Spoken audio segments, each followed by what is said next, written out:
Hey guys, welcome to my channel. My name is Vikas Vyas. आज की video में बताएंगे कुछ फॉर्मूलाज को लेकर डिस्कस करेंगे। पहला जो रियल एस्टेट में काफ़ी ज़्यादा इंपॉर्टेंट होते हैं, पहला फॉर्मूला है USP, unique selling point. Unique selling point का मतलब ये होता है कि किसी भी प्रॉपर्टी में क्या क्या यूनिक चीज़ें हैं बाकी प्रॉपर्टी को बेटर करने के कंपैरिजन में। अगर आपकी प्रोजेक्ट में कुछ यूनिक्स ज़्यादा होंगी, जितनी ज़्यादा तो उसके सेलिंग होने के चांसेस ज़्यादा होते हैं एज़ कम्पेयर टू किसी अनदर प्रोजेक्ट के। तो अगर आप कोई प्रॉपर्टी लेते हैं तो उसमें यूएसपी क्या क्या है। अगर मैं सेकंड की चीज़ बात करूँ, BSP, basic selling price. Basic selling price का मतलब होता है पर स्क्वायर फीट का रेट क्या है, एक्चुअल में प्राइस क्या है पर स्क्वायर फीट, बेसिक प्राइस। अगर मैं थर्ड फॉर्मूले की बात करूँ, BBA, builder by agreement.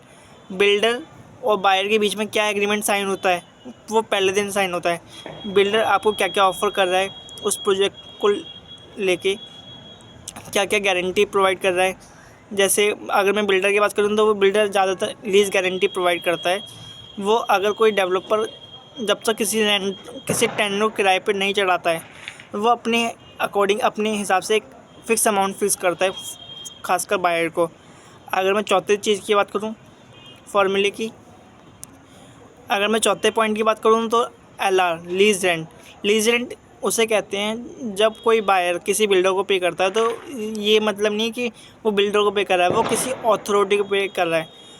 Lease rent का यूज़ इस्तेमाल होता है कि आसपास की इंफ्रास्ट्रक्चर को डेवलप करने के लिए, जैसे स्कूल्स हो गए, कॉलेज हो गए, ठीक है, लाइटनिंग हो गई, ट्रैफिक हो गया, रोडवेज हो गए, जितने भी आसपास में आप इंफ्रास्ट्रक्चर देखते हैं, पार्क हो गए, ठीक है, हेल्थ इंस्टीट्यूशंस हो गए, इस तरीके की जो डेवलपमेंट हो रही है वो लीज रेंट वो अथॉरिटी को दिया जाता है। अगर मैं फिफ्थ फॉर्मूले की बात करूं,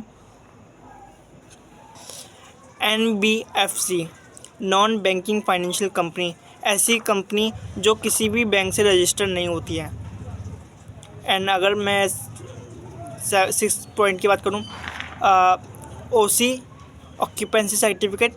ओसी का मतलब होता है जब कोई प्रॉपर्टी है जब फेज़ में होती है, जैसे ज़्यादातर मान लो कोई प्रॉपर्टी है 3 फेज़ में बननी है, फ़ेज़ 1, फ़ेज़ 2, फ़ेज़ 3। जब प्रॉपर्टी का एक पहला पोर्शन जब डिलीवर हो जाता है तो उसमें ओसी अप्लाई होता है, ताकि उसमें ये ओसी का मतलब ये होता है कि चीज़ें वहाँ पे ऑपरेशनल है, मतलब चलने की स्थिति में आ चुकी हैं। अब मैं सेवन्थ की बात करूँगा, CC, completion certificate. Completion certificate उसे कहते हैं जब किसी भी प्रॉपर्टी का ईच एंड एवरीथिंग चीज़ें कंप्लीट हो जाएं, चाहे वो छोटी चीज़ें हो जैसे फाउंटेन फॉल हो जाए या लाइटनिंग हो जाए, या प्रोजेक्ट की एक एक चीज़ें जब कंप्लीट हो जाता है तो सीसी अप्लाई हो जाता है। अगर मैं 8 पॉइंट की बात करूँ, FFC, fire fighting charge. Fire fighting charge इसलिए लिया जाता है कि जो भी प्रोजेक्ट में अगर आग से इन फ्यूचर कोई ख़तरा होता है, जैसे फायर एक्सटिंग्विशर हो गया वो, ठीक है, उसमें यूज़ किया जाता है। अगर मैं 9 पॉइंट जो ईईसी, एक्सटर्नल इलेक्ट्रिफिकेशन चार्ज, जितनी भी प्रोजेक्ट के बाहर जितनी भी लाइटनिंग होती हैं, ठीक है, जितनी भी लाइट से यूज़ करने वाले डिवाइसेस होते हैं, उसे ईईसी कहते हैं, जो कि बायर पे करता है बिल्डर को। अगर मैं 10 पॉइंट की बात करूं, अगर मैं 11 पॉइंट की बात करूं, IFMS, interest free maintenance security. Interest free maintenance security का इस्तेमाल तब होता है जब कोई बिल्डर को किसी प्रोजेक्ट में कोई बड़ी चीज़ मतलब प्रॉब्लम होती है, जैसे मान लीजिए बाहर का, जैसे बिल्डर क्या करता है, अपने पास कुछ फंड्स रिलीज़ करता है ताकि फ्यूचर में अगर कोई बड़ी प्रॉब्लम होती है तो वो उसको यूज़ कर सके। अगर मैं 12 पॉइंट की बात करूं तो 12 पॉइंट में NPV, net present value. Net present value का मतलब क्या होता है, फॉर एग्ज़ाम्पल अगर मैं इसे समझूं, मान लो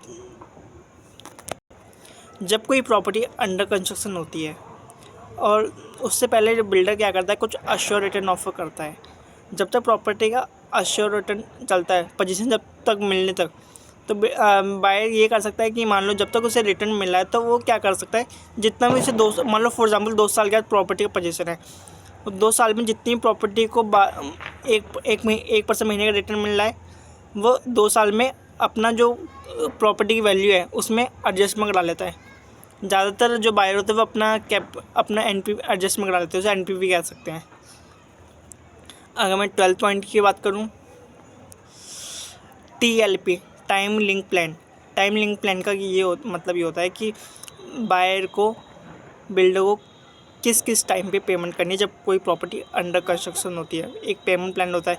जैसे मान लो कुछ ज़्यादातर बिल्डर क्या करते हैं, 10, 40, 25% का 10% बुकिंग अमाउंट हो गया, 40% जब मतलब 30 से 45 दिन के अंदर कंप्लीट करना होता है, 25% तब होता है जब प्रॉपर्टी का स्ट्रक्चर खड़ा हो, और 25% पजेशन में। इस तरीके का ज़्यादातर रेयर कंडीशन रहती हैं।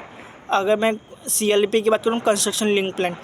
कंस्ट्रक्शन लिंक प्लान में 3 पार्टी इन्वॉल्व होती हैं। एक तो होती हैं बायर, एक होती है बिल्डर, और एक होती है बैंक।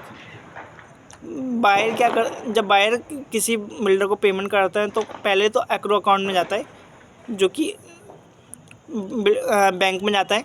उसमें जब बिल्डर ने मान लो कोई पोर्शन तैयार किया किसी प्रोजेक्ट का, तब तक वो बिल्डर से अपना कोटेशन मिलता है बैंक को, और बैंक उस हिसाब से अपने फंड्स को रिलीज़ करती है बिल्डर के थ्रू। एंड अगर मैं बात करूँ रेरा की फुल फॉर्म है रियल इस्टेट रेगुलेटरी अथॉरिटी। अगर मैं रेरा का बताऊँ, रेरा का इस्तेमाल 2017 मतलब मार्च में आया था। उससे पहले क्या होता था कि रेरा आने से पहले जब जितने भी बिल्डर क्या करते थे, मान लो लोगों का पैसा ले लेते थे, वो ज़्यादातर ज़मीन खरीद लेते थे बिना किसी एक प्रोजेक्ट को कंप्लीट करे बिना। वो ज़्यादातर ज़मीन लेते थे और ज़्यादातर अपनी लग्जरी लाइफ को जीते थे। तो उसमें लोगों को दिक्कत ये होती थी कि लोगों को प्रॉपर्टी टाइम पे नहीं दे पा रहा था। तब इस कंडीशन में रेरा अप्लाई हुआ 2017 मार्च में।